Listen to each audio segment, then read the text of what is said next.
안녕하세요. 스타119 임광목 대표입니다. 8월 8일 목요일 오후 3시 45분 장마감 유튜브 방송을 시작하도록 하겠습니다. 여러분들 오늘 증시 보시면서 무슨 생각을 하셨습니까? 지난주 금요일 날 폭락, 그리고 월요일 날, 이번 주 월요일 날 폭락.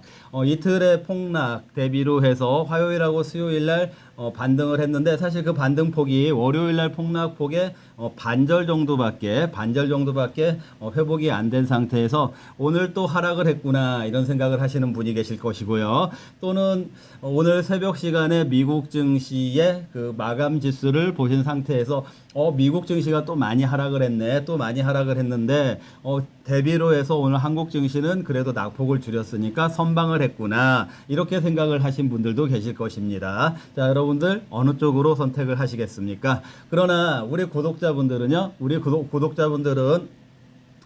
그런 생각에 앞서서 제가 그 여러분들에게 그 기대하기로는 제가 화요일 날 그 장마감 방송에서 말씀드렸던 것처럼 중심축 2000 코스피 2550선을 중심으로 해서 변동성이 나올 수밖에 없다라고 말씀을 드렸었잖아요. 그러니까 여러분들은 오늘 임광목 대표가 말했던 2550을 중심으로 한 변동성이 나왔구나, 이렇게 보시는 것이 더 한 발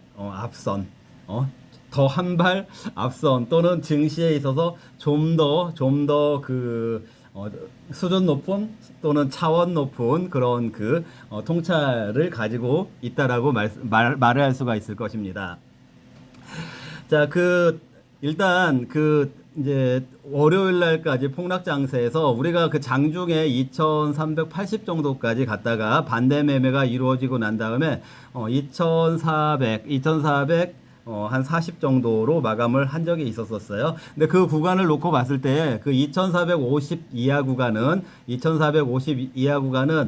제가 저는 이번에 그 폭락을 기본적으로 파생시장하고 관계가 있다라고 본다라고 조금 다른 시황관을 가지고 있으니까, 그것에 기인하는 반대 매매가 나타난 2450이었고, 그 이하는 반대 매매 구간이었다. 조금 영역이 이렇게 좀 노란색으로 좀 작은 구간이 되겠죠.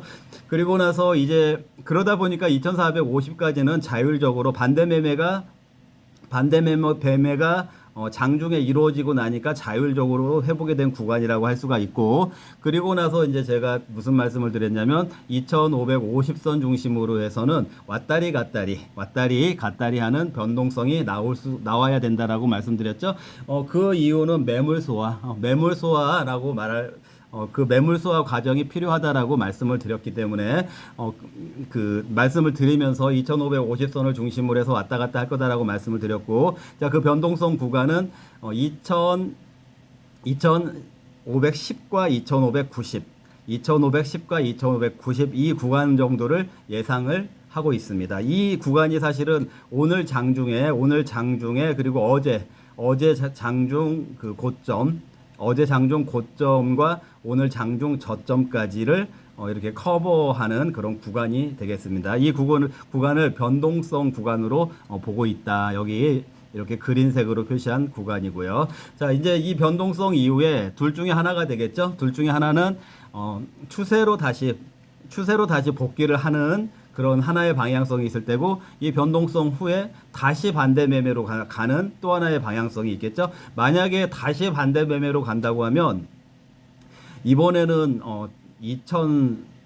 1차에서는 2450 이하였고, 이번에 그 월요일 날 장중에 2380까지 갔었는데, 만약에 반대 매매 쪽으로 다시 한번 가게 된다라고 하면 이번에는 2350 이하로까지 한번 갔다 와야 되는 그런 상황입니다. 자, 그러면 여러분들은 지금 현재 진행이 되고 있는 이 변동성이 반대 매매로 가지 않고 추세 복귀로 가기를 누구라도 바라지 않겠습니까? 자, 그 부분에 대해서요, 설명을 드릴 테니까 한번 보시기 바랍니다.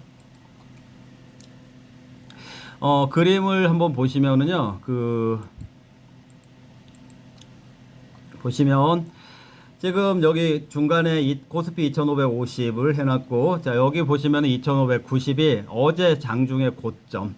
제가 기존을 2550으로 잡았는데, 어제 장중의 고점으로 2590까지 갔었습니다. 자, 그리고 나서 2590에서 어떤 일이 벌어졌냐면은요, 그 선물의 그 하방을 노리는 매도가 좀 강화가 됐어요. 그래서 거기서부터 다시 하방 공격이 시작됐다라고 볼 수가 있는 거죠. 이 구간만큼의 변동성 장세라고 했기 때문에, 자, 그 비슷한 구간으로 요만큼 떨어진다라고 하면은 2510, 오늘 장중에 2518까지 갔다 왔거든요. 그러니까 2550을 중심으로 해서 위로 갔다가 다시 거의 비슷한 만큼 아래까지 갔다 왔다라는 것을 알 수가 있죠. 자, 그런데 이 과정이 한 번으로 끝나는 게 아니고, 오늘 다시 장중에 2570까지 갔다가 다시 2530까지 갔다가, 이런 지금 과정을 반복을 하고 있습니다. 그래서 이제 당분간 이 반복이 오늘 뭐 한 두세 번 정도 이 구간에서 양쪽 구간을 왔다 갔다 하는 2550을 기준으로 해서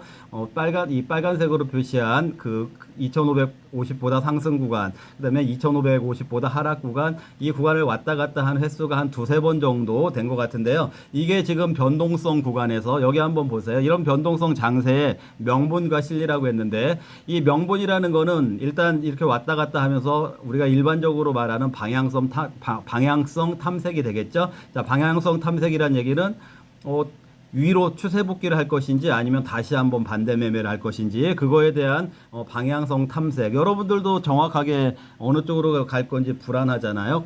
누구나 그런 마음이 있잖아요. 그리고 어제 엔비디아 미국 증시도 오늘 새벽에 그 결과만 보신 분들은 하락했나 보다 이렇게 생각하시겠지만, 어제 사실은 그 미국 증시 전체를 보면 굉장히 큰 변동성이 나왔어요. 필라델피아 같은 경우에는 플러스 3%대, 그리고 마이너스 3%대니까 장중에 필라델피아 반도체가 거의 뭐 7%가 그 범위에서 왔다 갔다 했다라는 걸 알 수가 있거든요. 굉장히 큰 변동성이죠. 자, 엔비디아의 변동성은 여전하고, 필라델피아 변동성이 강하게 나타나고 있고, 그로 인해서 나스닥, S&P 500 모두 변동성을 나타내고 있는데, 또 그로 인해서 우리 한국 증시, 좀 전에 말씀드렸던 것처럼 코스피 2550을 기준으로 해서 왔다리 갔다리 하는 이런 변동성이 나오고 있는데, 이 변동성의 명분은 방향성 탐색이라고 할 수가 있고, 그리고 제가 아까 좀 전에도 말씀드렸다시피 이 과정에서 매물 소화를 해야 된다. 반대 매매는 그냥 쏟아진 거기 때문에 그거는 그냥 뭐 소화까지 할 필요가 없어요. 누가 여러분들 투망 아시죠? 투망 이렇게 비 오는 날 같은데 투망 이렇게 설치해 놓으면 거기에 저절로 툭툭 떨어져 가지고 물고기들이 잡히지 않습니까? 그래서 그 반대 매물은 그냥 떨어지는 거 잡은 거기 때문에 뭐 매물을 소화하고 말고 할 게 없어요. 하지만 이제 반대 매매가 아까 이 구간이라고 했잖아요. 2450 이하 구간. 그러면 지금 2450부터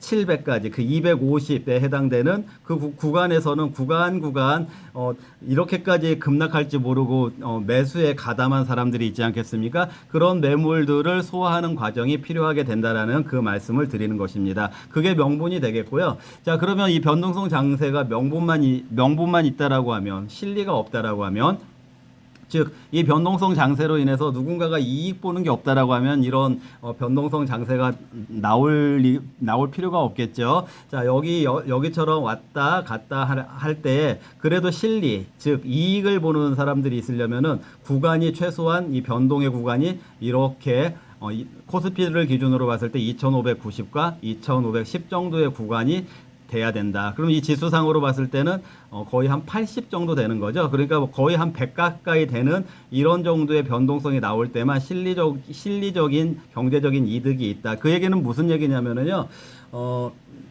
이게 제가 이제 화요일 날 말씀드리면서 선물 시장에 그 왔다리 갔다리를 유발시킬 거다 이런 말씀을 드렸어요. 코스피를 기준으로 할 때는 2550을 기준으로 해서, 즉 2550을 기준으로 해서 여기에 해당되는 뭐 400 얼마, 430 얼마의 선물 지수가 있을 거 아니겠습니까? 그 선물 지수를 기준으로 해서 이 정도는 왔다 갔다 움직여 줘야 그 세력들이 이동 중에 한쪽으로 움직였다가 한쪽으로 중간중간 더 밀었다가 다시 매도했다. 이렇게 하면 한쪽으로만 계속 해가지고 샀다가 샀다가 여기서 팔지 못하면은 손실을 보게 되는 거잖아요. 그러니까 이 넓은 구간 정도에서 갔다가 올 수 있는 이 과정 중에서 계속해가지고 매물이 왔다 갔다 하게 될 테니까 그 현물의 매물도 소화하고 이 정도 과정에서 선물이 움직여줘야 이 정도 과정에서 선물이 움직여줘야 그래도 선물 시장에서도 이 변동성에 의해서 이익이 난다. 왜냐하면 좁은 구간에서 확 올리려고 선물 수급이 작용했다가 그게 못 빠져나오면은 어떻게 되겠습니까? 손실을 입을 수밖에 없잖아요. 그렇기 때문에 이 정도의 여유 있는 구간으로 해서 이쪽으로 힘을 움직이면서 밀었다가 또 이쪽으로 이렇게 아래쪽으로 다시 힘을 떨어뜨리는 형태로 해가지고 이 중간중간 평단가를 고려하면은 이 정도 구간을 움직여야 이 선물 시장에서도 이 변동성을 유발시키면서 실리가 있다. 그렇기 때문에 저는 지금 이번에 구간을 2550을 기준으로 해가지고 이 정도 상하로 움직일 거다라고 화요일 날 예상을 드렸던 거고 지금 그 과정이 진행이 되고 있는 거다. 이렇게 여러분들이 이해를 하시면 되겠습니다.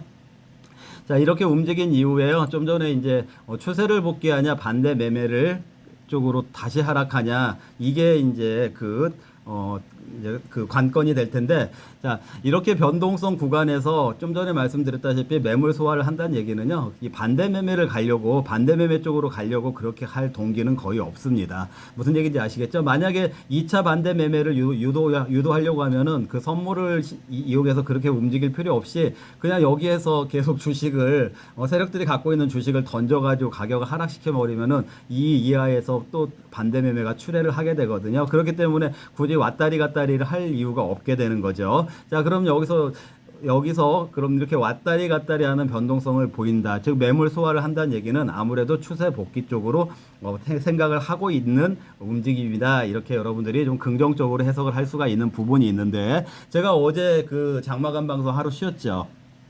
어제 장마감 방송 하루 쉰 이유는 제가 좀 그 시장에 대해서 좀 정확하게 얘기를 드리기도 하지만 좀 그 정확하게 얘기를 드리기도 하면서 이번에 반대 매매는 주워 담기 해야 된다 이런 말씀을 드렸잖아요. 그리고 기본적으로 또 그때 아직 8월 달이 월초기 때문에 월봉 모습이 어떻게 될지 모른다. 오히려 아래거리 길게 만들면서 그 8월 달이 보합까지 올라가면은 의외에 9월부터 강세장이 나올 수도 있다. 좀 이런 제가 좀 희망적인 또는 긍정적인 그런 뷰를 제시를 하다 보니까 여러분들이 또 이 변동성 구간에서 막 임의로 또 한 번 또 그 신용거래 같은 거 또는 파생거래에서 상방적으로 베팅을 할 우려가 있어서 좀 긍정적인 멘트를 좀 자제해야 되겠다 해서 어제는 하루 두 방송을 안 했는데요. 자, 오늘 다시 한번 말씀드리는 거, 제가 이 변동성이 진행되는 이유가 추세 복귀 1차적으로는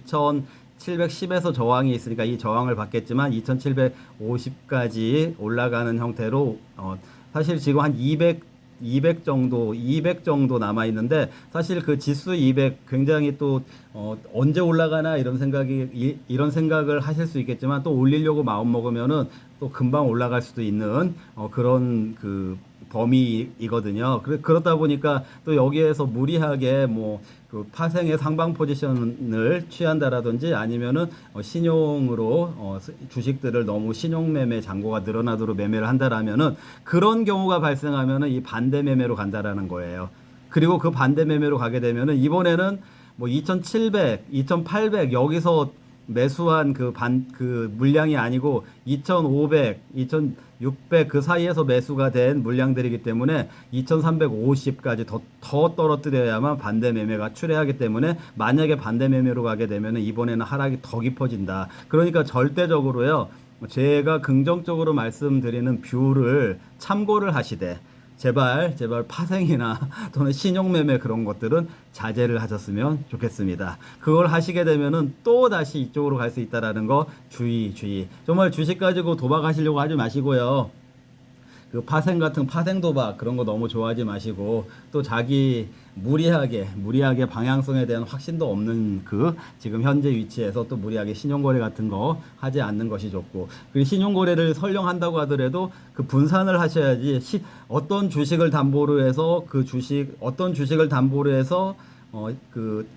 주식담보로 대출을 일으켜가지고 또 그 주식 같은 주식을 산다라고 하면은 그거는 나중에 반대매매 되면은 70% 100%라고 하면 70%가 날라가게 됩니다. 한 원금의 20% 30%밖에 안 남게 돼요. 그렇게 되면은요. 그러니까 정말 조심하셔야 되니까 반대매매 조심하셔야 되니까 신용거래 같은 거 무리하게 하시면 안 된다라는 거 다시 한번 꼭 주의하시기 바랍니다. 자, 오늘 제가 생각하는 시장의 현재 흐름, 현재 상황에 대해서요.